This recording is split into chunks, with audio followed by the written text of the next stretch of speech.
Boys and girls, hi, it's Paul. I'm really sorry. I'm just as I was starting my assembly, the guy from Amazon came to the door and he's left me with a few boxes. Rona's on the phone and she's asked me just to hold these for her for a wee minute. So I'll tell you some jokes just while we're waiting. Did you hear that production is down at Santa's workshop? It's because a lot of his helpers are having to elf isolate. Did you hear that? Did you know that Santa's not going to lose any presents this year? It's because he's downloaded the Sack and Trace app on his phone. Why has Santa been banned from sooty chimneys this year? It's because of his terrible carbon footprint. Okay, and then what's the best Christmas present in the world? It's a broken drum, because you just can't beat it. Right, boys and girls, I'm just going to have to wait till Rona's off the phone, and in the meantime, I'm going to keep holding the boxes, and I'm going to play you a tune by our friends at Fishy Music. This is a new one, and it's called Even in the Strangest Times.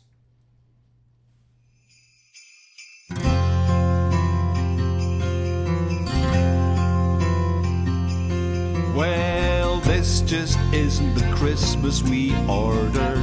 It's not what we expect.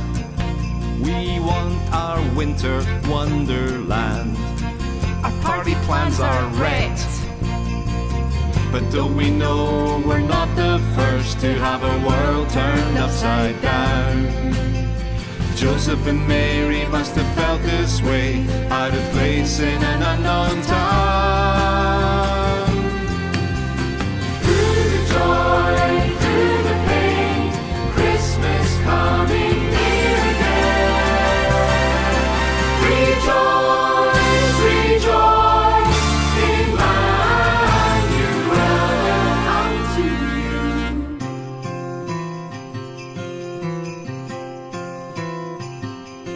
Well, no one wants to be having a baby in such a random way. They're all stressed out in Bethlehem, just want a normal day. Still, even in the strangest times, there's good news to be found. What are the things that we're thankful for when we stop and we look around? Through the joy, through the pain, Christmas coming near again. Rejoice, rejoice, Emmanuel will come to you.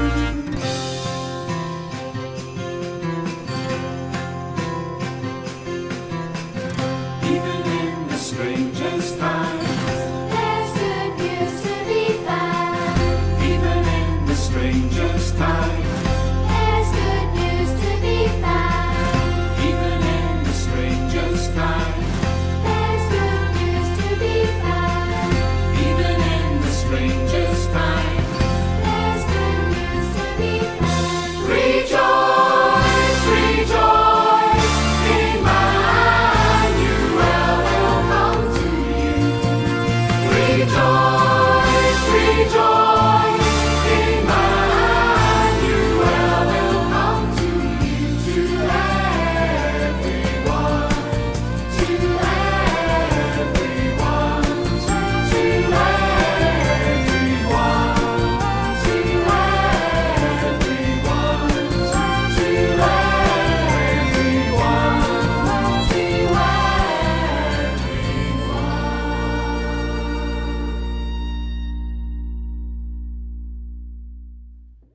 Oh, for goodness sake, where is she? This is just getting so heavy.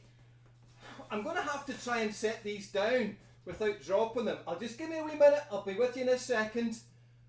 Oh, oh my goodness, that's heavy. Oh. Oh. I don't know what's in those parcels, but I hope to goodness that something's for me for Christmas. Well, that was hard going. Those boxes, well, they were okay at the start. holding them for a wee while, but you see, the longer you hold them, the harder and harder it gets, and the heavier and heavier they seem to get. And I think, in a way, that's a wee bit like the year that we've just had, 2020. We've had almost a whole year of holding on, haven't we?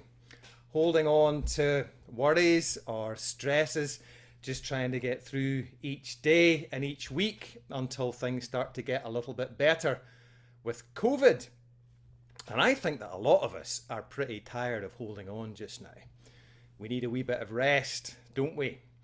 And so I think one of the most important things that we can do for each other this Christmas time is just to try and be kind and understanding towards each other, because we are all carrying a lot of stuff in our heads and our hearts this year, aren't we? I think, in a way, that's how poor Mary was feeling in the Christmas story. Mary had her own 9 months of carrying to do. She was heavily pregnant by the time that she and Joseph had to make the long journey to Bethlehem. And that's about 80 miles. And of course, no cars, no helicopters, no bicycles or motorbikes in those days. You had to walk, or you took a donkey, or you rode a horse. That's what you had to do. And so Mary and Joseph went that 80-mile journey. He would have been on foot and she would have been on the back of the donkey. And she would have been so tired and exhausted and quite possibly fed up, I think, after that long journey. She was not in a great place, just about to have her baby. And it was the kindness of the innkeeper who gave her somewhere to stay and to lie down in the warm. It was the kindness of Joseph looking after her, although he was probably very confused about what to do himself. The kindness of the shepherds and the kindness of the wise men who came bringing encouragement and bringing gifts as well. It was the kindness that surrounded her that helped her to get through that time. So I'd really encourage you to remember that this Christmas as you are with the people that you love. Try and be as kind and as understanding towards one another as you can. And looking forwards into the new year, I think that the three wise men have got something to teach us too. Do you remember how they arrived in Bethlehem? They followed this new star that had appeared in the night sky, and it was just a faint twinkle. Lots of people never noticed it. But even that wee star was enough to lead them to the place where they needed to go to see this newborn baby who was the King of all the world, Jesus. And when things get tough in life, as they have done this past year, we navigate, we find our way by following the light that we can see, even in the darkness. The love and the goodness of the people around us who care and who make life better for us. Could be at home, could be in your friendship circle, could be some of your teachers, could be other folk who just bring good things into your life, and we kind of look to them for help and support. They're bringing the light into our life. And for people of faith as well, for Christians, the love that we see in God is part of the light that we follow. The God who came to visit us and to be our friend in Jesus, that very first Christmas time.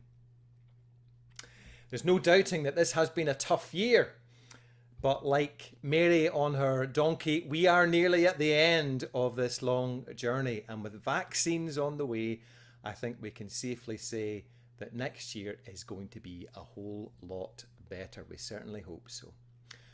I heard a joke the other day that made me smile. Why is it good to think of 2020 as a pantomime? Because it's behind you. And thank goodness it nearly is. Well, folks, it just remains for me to say a big thank you. Particularly, I want to say a big thank you to the staff at Balmedie Primary over this last year. What a challenging and difficult year you folk have had, and you've risen to the challenge incredibly well. And I know that in many ways you've gone the extra mile to try and make school as a safe and a happy environment for the children as you can.